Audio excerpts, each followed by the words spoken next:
Hey everyone, it's Ryan1940 here, and today we're taking a look at Arma Reforger. This is a mod that I didn't know existed until very recently, and it was something that I was looking forward to being in Arma Reforger for a long time.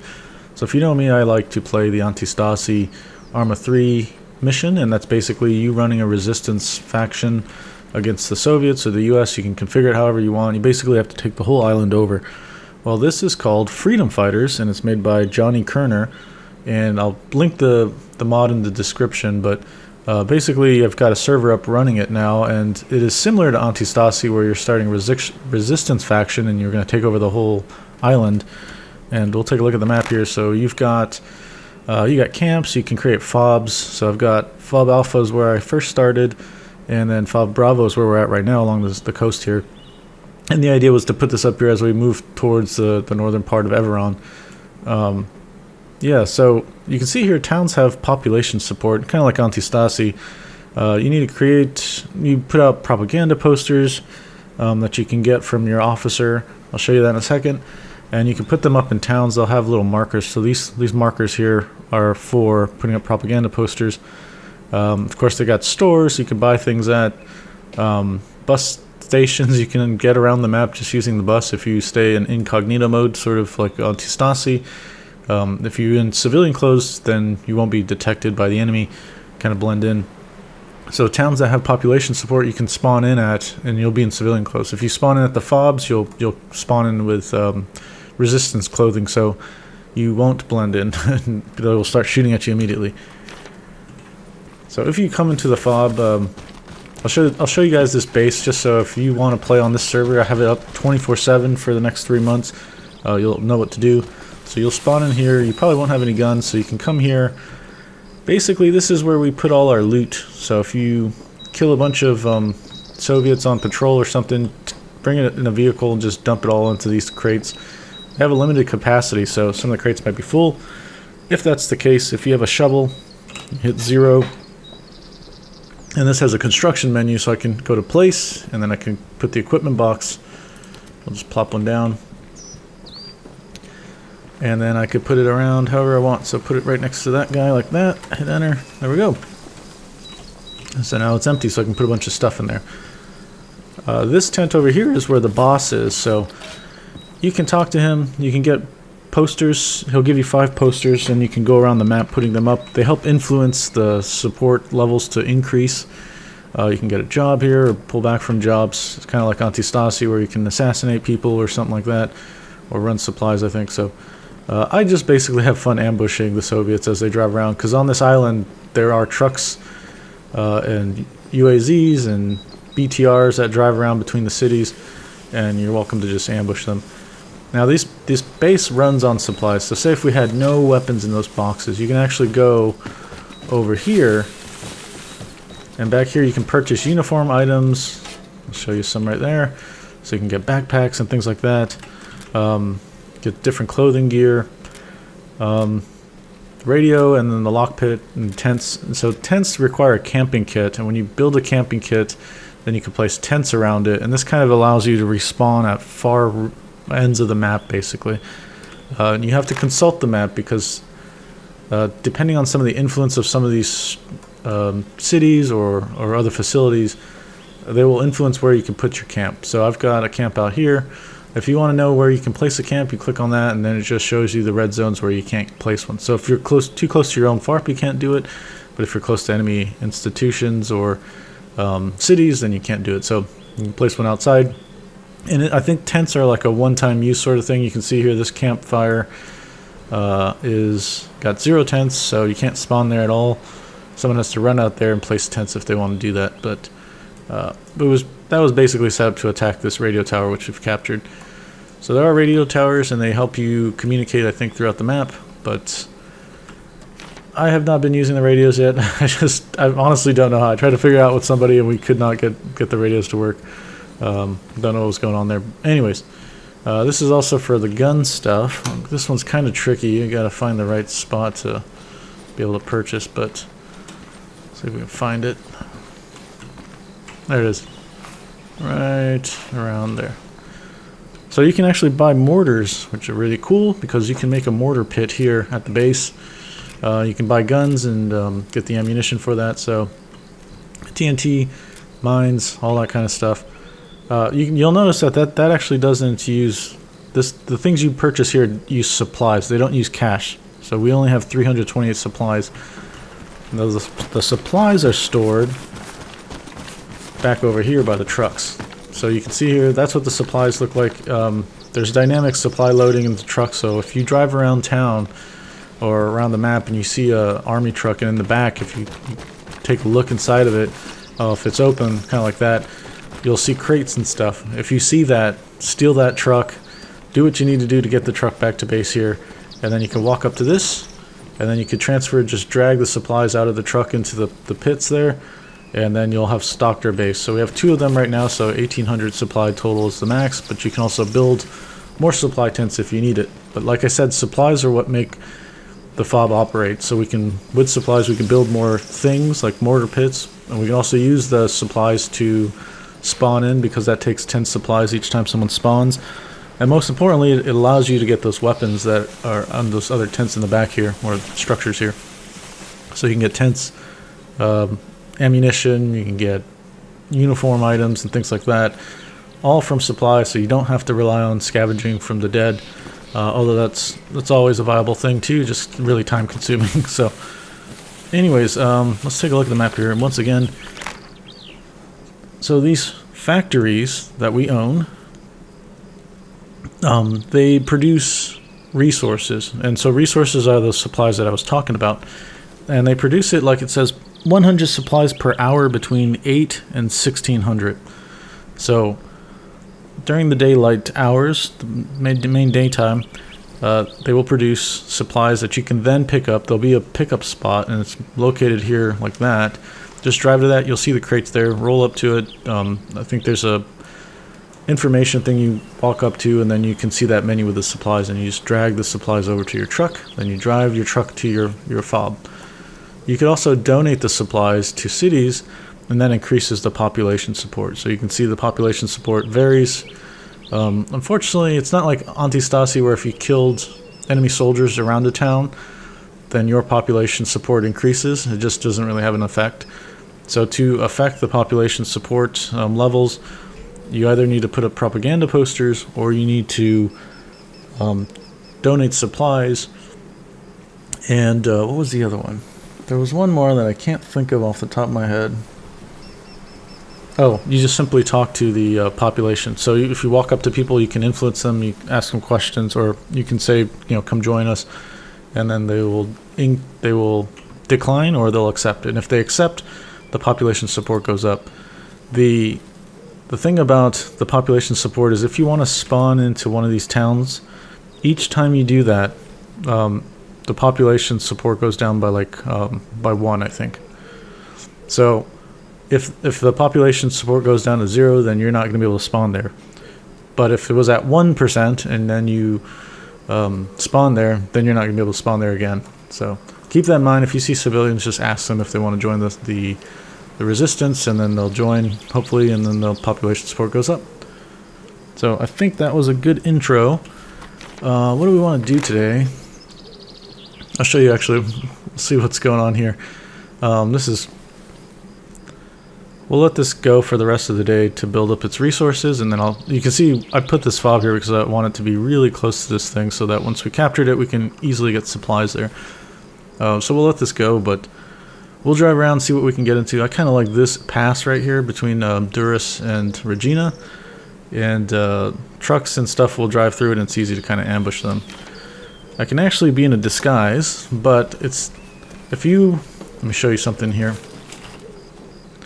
If you scroll over the uniform items, it says can be used in a disguise. So as long as you have all that stuff there, then you can be in a disguise. If you have to be careful too. The Soviet boots, you can't, when you first spawn in as a resistance guy, your boots sometimes are different. So make sure you have the boots on. Same thing with the watch. The watch has to be a Soviet issued watch. Not the one that you get when you spawn in, or boots that you get when you spawn in. Right now, I'm not in the disguise because I don't have a helmet on. If I did this, you can see my icon change. Oh, you can see my icon change. And the reason that I didn't want to do that was because obviously your resistance guys just see you as an enemy, and yeah, now I'm down basically. Well, I can just respawn here. So be careful if you are wearing, it's basically you can wear everything except like headgear or something, and that lets the resistance know that you are who you say you are. Take all my clothes back. Yeah, so we want to... Oh, I don't need that.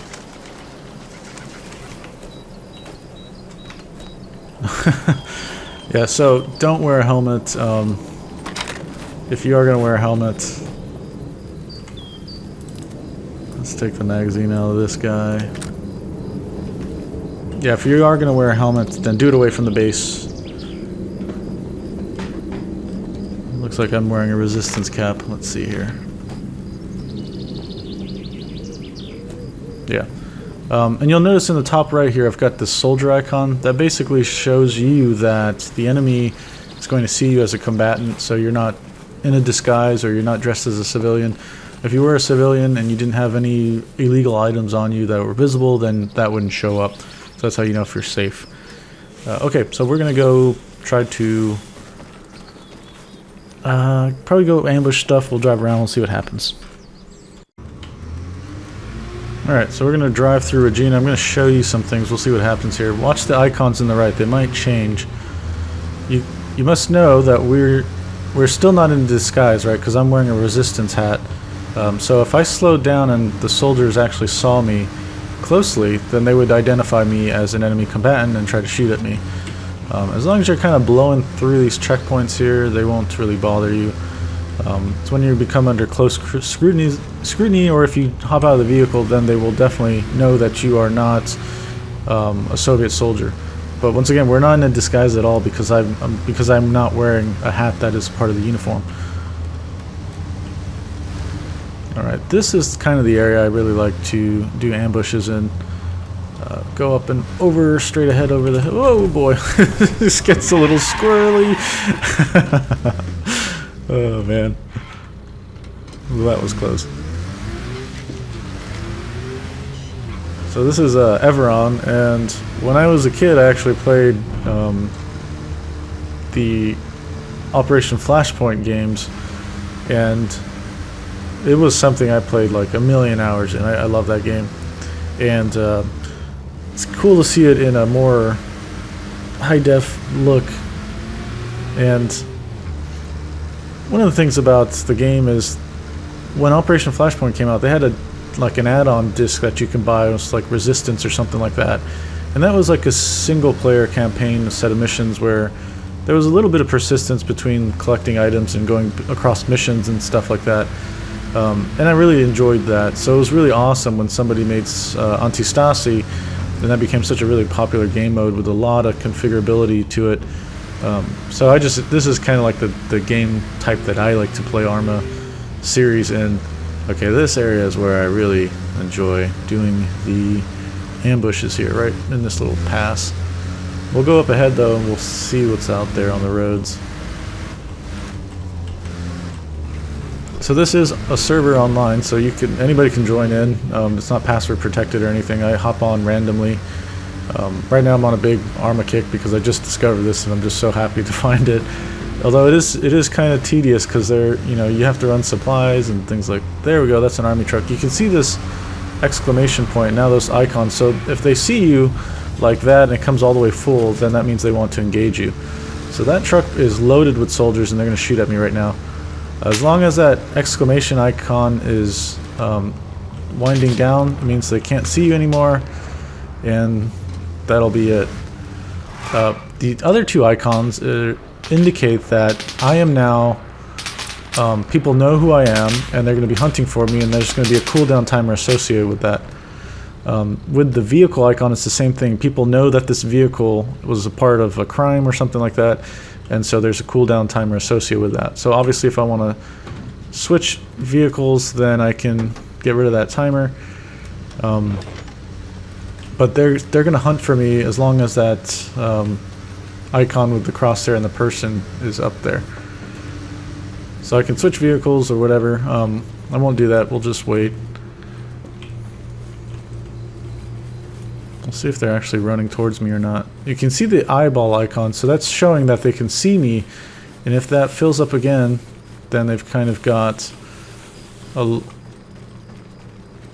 eyes on me. So we better get out of here because they're gonna start shooting at us once they crest over the top here.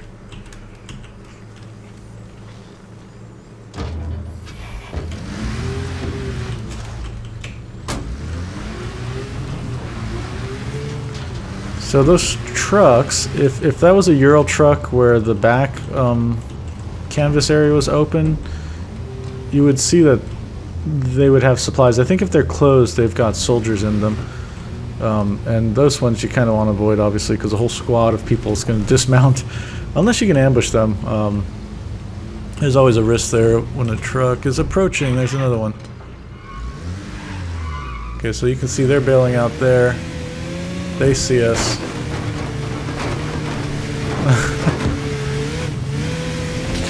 They are shooting.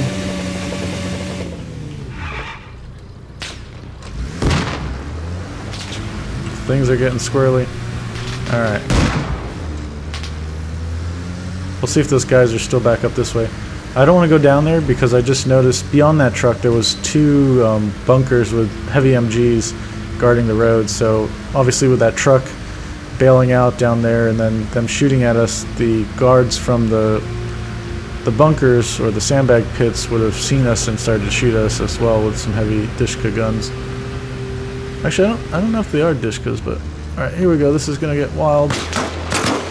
Oh, yeah. Alright, so now that we're dead, let's show you what else we can do. So we can spawn in at the town, and then we'll be let's spawn in at, say, Vernon. So Vernon's got, I think, just one population support, so I think now it's going to be dwindled down to 0. Yeah. You can tell by where it says Vernon, it's got the 1 thumbs up. It had 1 thumbs up, now it's got 0. So now we can't spawn here anymore, but I just wanted to show you that's what you can do. And also I wanted to go to Vernon because I think, yeah, Duras has no support. And I wanted to show you that you can actually, you know, stuff is persistent. So if I drove back up there, my body would be up there and all the items I have would be up there and the car would be up there. It's just a matter of finding a vehicle because some of these small towns don't have a lot. Oh, let me show you just how to get some population support increase here. So we can just go talk to this guy, hit F to stop him, hit F to talk. And then, boom, convince the support. Tím, že sedíš, teda ji nedosáhneš. Přidej se. Zkusil jsem to jednou. Oh, he did. Nedopadlo to dobře. So don't go and shoot them because they didn't support you or whatever. Some people have done that on the server and it just destroys the population. Ah, this needs a pick. You have to pick the lock to get into it.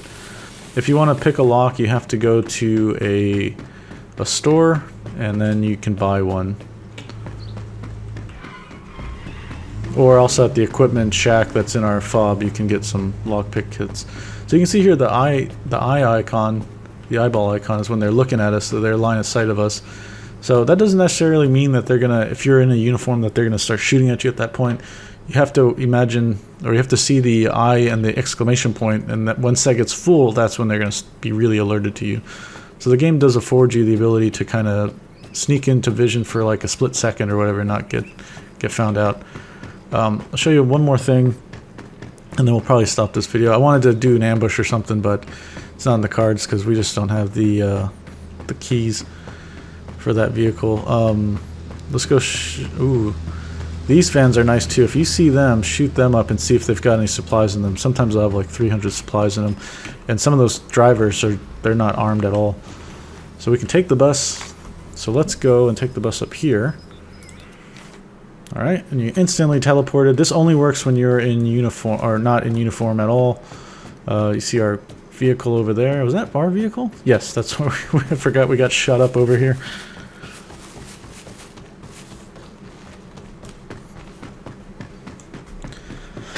It's easier if if you can do this in disguise, because if you are in disguise, then you can just drive around in a military vehicle and you won't be found out. If you drive around in disguise in a civilian vehicle, then you do look suspect and they will attack you.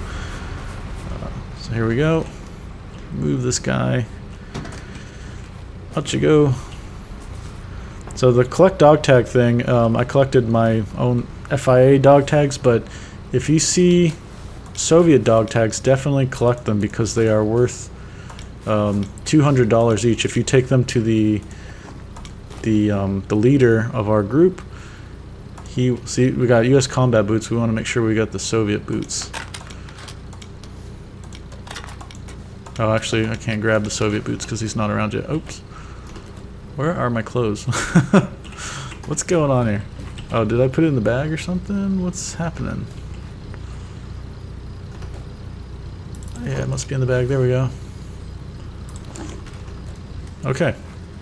Well, yeah, we'll pick this up when we got more things to shoot at. Alright, it looks like we are going to be able to ambush a Jeep here.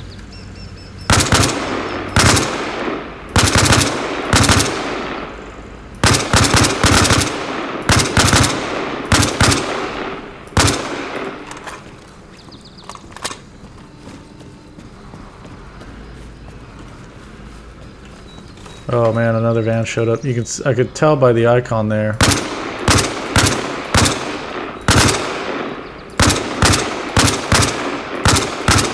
You have to be really careful though, because these soldiers can revive themselves. So you need to make sure you finish them off. The way you can tell is if you can see, it says check injuries.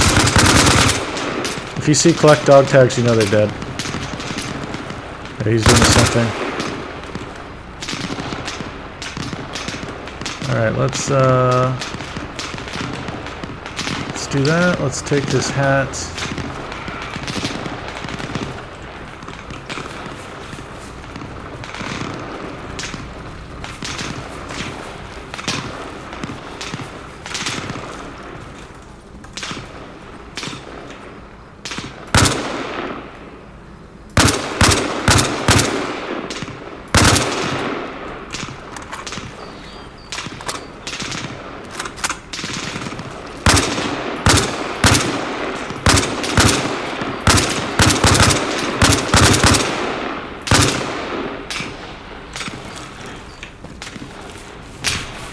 This road is really busy, so we have to be very careful, because there could be more vehicles coming up.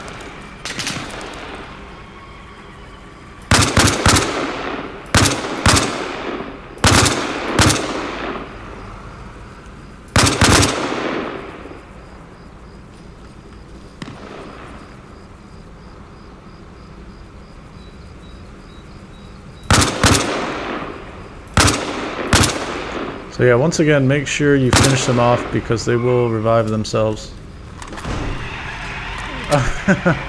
So that is not an army truck. It's got the little Everon agriculture symbol on it.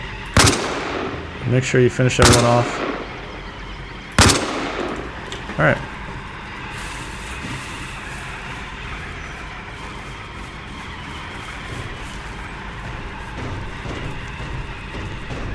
Let's just scavenge some medical stuff. Sounds good.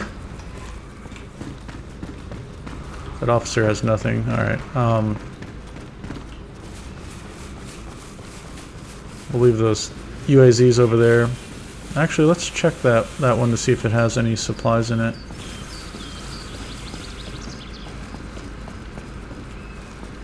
Oh, someone spots us. I can't tell if it's another army vehicle coming along or what.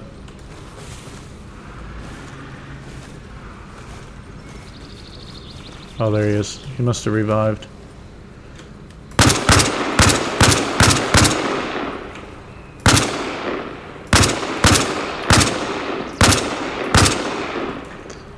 Yeah, so it's tricky. You got to be really careful turning your backs on some of the fallen soldiers unless you finish them off.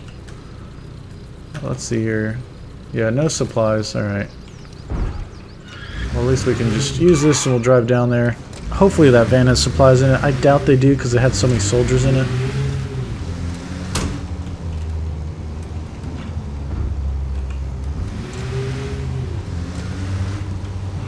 just inspect the bodies, make sure they are finished.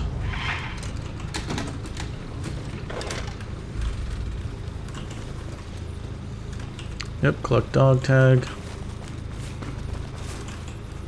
Collect dog tag. If you're a civilian and you collect dog tags, actually we need to change boots. We got the US jungle boots here, we don't want that, we want the Soviet one, so just double check everything says can be used as a disguise. Yes, yes, yes.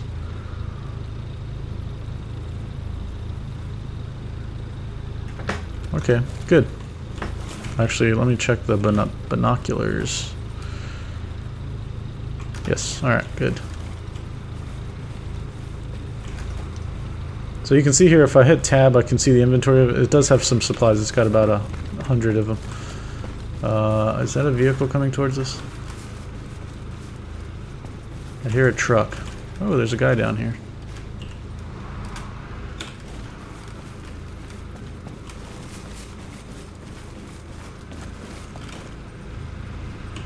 Ooh, that's an army truck.